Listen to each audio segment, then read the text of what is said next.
بسم اللہ الرحمن الرحیم۔ السلام علیکم ورحمۃ اللہ وبرکاتہ۔ الحمد للہ وکفی وسلام علی عبادہ الذین اصطفی، اما بعد۔ حاضرین و ناظرین، یہ درس نمبر 1023 ہے اور آج سورہ ابراہیم کی 3 آیتوں کی تلاوت اور تشریح کی جائے گی۔ آیت نمبر 45، 46 اور 47، 45، 46 اور 47۔ چلیے سب سے پہلے ان 3 آیتوں کی تلاوت کرتے ہیں، لفظی ترجمے اور ترجمے کے بعد تشریح کرتے ہیں۔ اعوذ باللہ من الشیطان الرجیم، بسم اللہ الرحمن الرحیم۔ وَسَكَنْتُمْ فِي مَسَاكِنِ الَّذِينَ ظَلَمُوا أَنفُسَهُمْ وَتَبَيَّنَ لَكُمْ كَيْفَ فَعَلْنَا بِهِمْ وَضَرَبْنَا لَكُمُ الْأَمْثَالَ وَقَدْ مَكَرُوا مَكْرَهُمْ وَعِندَ اللَّهِ مَكْرُهُمْ وَإِنْ كَانَ مَكْرُهُمْ لِتَزُولَ مِنْهُ الْجِبَالُ فَلَا تَحْسَبَنَّ اللَّهَ مُخْلِفَ وَعْدِهِ رُسُلَهُ إِنَّ اللَّهَ عَزِيزٌ ذُو انتقام۔ صدق اللہ العظیم۔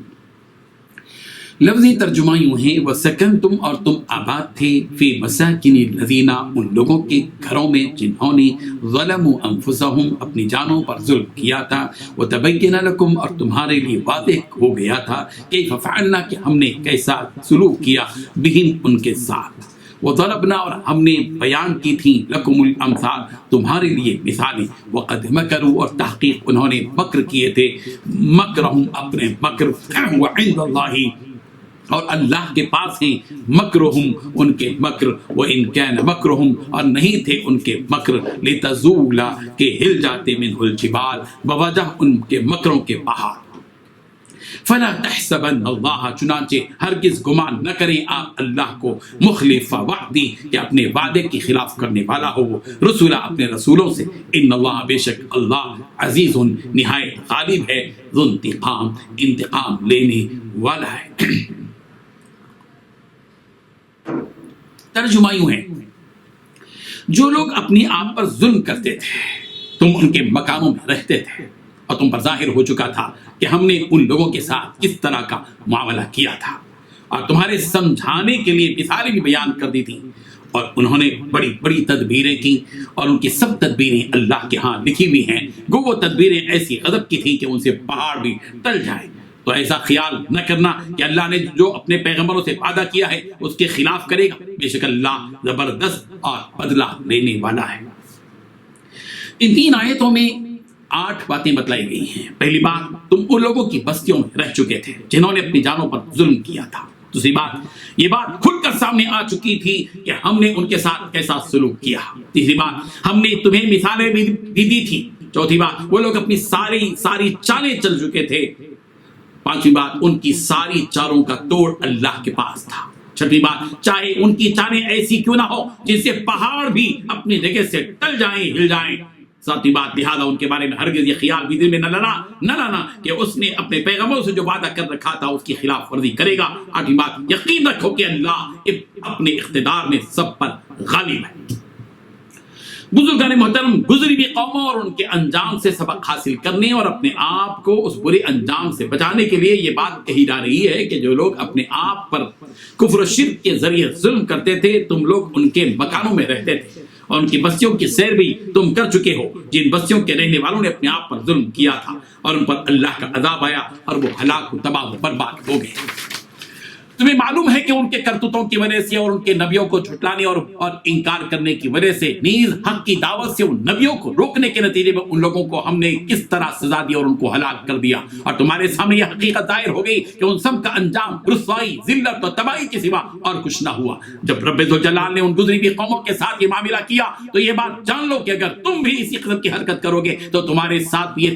تاریخ دہرائی جا سکتی ہے، لیکن تمہارا معاملہ یہ ہے کہ تم ان تمام گزرے ہوئے واقعات و حادثات سے سبق حاصل نہیں کرتے۔ سورہ قصص کی آیت نمبر 58 میں ان بستیوں کی تباہی کے بارے میں یوں کہا گیا، وَكَمْ أَهْلَكْنَا مِنْ قَرْيَةٍ بَطِرَتْ مَعِيشَتَهَا فَتِلْكَ مَسَاكِنُهُمْ لَمْ تُسْكَنْ مِنْ بَعْدِهِمْ إِلَّا قَلِيلًا وَكُنَّا نَحْنُ الْوَارِثِينَ، اور ہم نے بہت سی وہ بستیاں تباہ کر دی جو اپنی عیش و عشرت میں اترانے لگی تھی، یہ ہیں ان کی رہائش کی جگہیں جو ان کے بعد بہت ہی کم آباد کی گئی، اور ہم ہیں ہی آخر سب کچھ کے وارث۔ سورۃ السجدہ کی آیت نمبر نمبر 26 میں بھی کہا گیا اولم یہدی لہم کم اہلکنا من قبلہم من القرون یمشون فی مساکنہم، کیا اس بات نے بھی انہیں ہدایت نہیں دی کہ ہم نے ان سے پہلے بہت سی امتوں کو ہلاک کر دیا جن کے مکانوں میں یہ چل پھر رہے ہیں۔ گزری قوموں کے ان ظالم لوگوں کے بارے میں یہاں یہ بات بھی بیان کی جا رہی ہے کہ وقد مکروا مکرہم، کہ ان نبیوں ان کی مخالفت پر کمر بستہ یہ ظالم لوگ حق کی دعوت کو دبانے اور کچلنے کے لیے طرح طرح کی تدبیریں کرتے تھے اور لوگوں کو حق کے راستے سے روکتے تھے اور اپنی اس تحریک میں اپنی جان بھی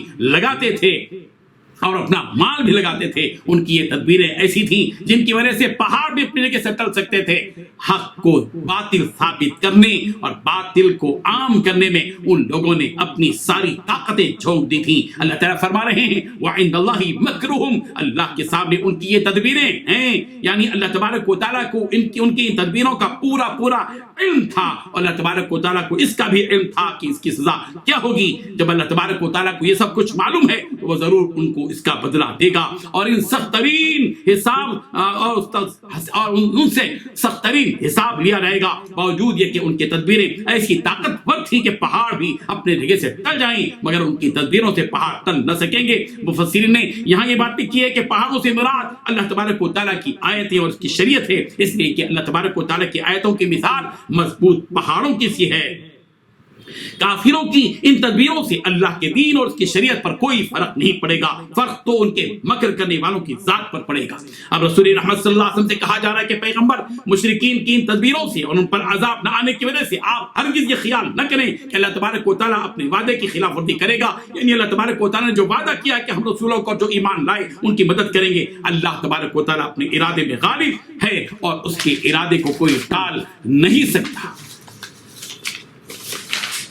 اللہ تبارک و تعالیٰ کا دستور یہ ہے کہ وہ اپنے وعدے کے مطابق نبیوں کی مدد کرے گا اور ایمان والوں کی مدد کرے گا، جیسا کہ سورہ مجادلہ کی آیت نمبر 21 میں کہا گیا کہ کتب اللہ لأغلبن انا ورسلی ان اللہ قوی عزیز۔ اللہ تبارک و تعالیٰ نے یہ بات لکھ دی ہے کہ بے شک میں اور میرے پیغمبر غالب رہیں گے، اور یقیناً اللہ زور آور و غالب ہے۔ اور سورہ مومن کی آیت نمبر 51 میں بھی یہ بات کہی گئی انا لننصر رسولنا والذین آمنوا فی الحیاۃ الدنیا ویوم یقوم الاشہاد، یقیناً ہم اپنے رسولوں کی اور ایمان والوں کی مدد کریں گے دنیاوی زندگی میں بھی اور اس دن بھی جس دن گواہی دینے کے لیے کھڑے ہوں گے۔ ہمارے ملک بھارت کی موجودہ حالات میں یہ آیتیں ہماری رہبری کرتی ہیں اور حوصلہ بخشتی ہیں کہ ناموافق حالات میں ہمیں گھبرانے اور مایوس ہونے کی کوئی ضرورت نہیں ہے۔ رب ذوالجلال ہماری ضرور مدد کرے گا اور اس ملک میں بھی مسلمان غالب رہیں گے اور اسلام کی سربلندی اس ملک میں بھی رہے گی۔ ہمیں توجہ دینا ہے اپنے ایمان کی طرف، اس لیے کہ غلبہ اور سربلندی کے لیے ایمان شرط ہے، صرف ظاہری اسلام کافی نہیں ہے۔ اسی لیے اللہ تبارک و تعالیٰ نے ارشاد فرمایا وَأَنْتُمُ الْأَعْلَوْنَ إِن كُنتُم مُؤْمِنِينَ، تم ہی غالب رہو گے بشرطے کہ تم مومن ہو۔ بھارت کے مسلمانوں کو اس وقت اپنے ایمان کی مضبوطی کی فکر کرنی چاہیے اور اس کے لیے جن اسباب کو اور جن تدبیروں کو اختیار کرنا ہے ان تدبیروں کی طرف ہمیں رخ کرنا چاہیے۔ اللہ تبارک و تعالیٰ ہم سب کو عمل کی توفیق عطا فرمائے۔ وآخر دعوانا ان الحمد للہ رب العالمین۔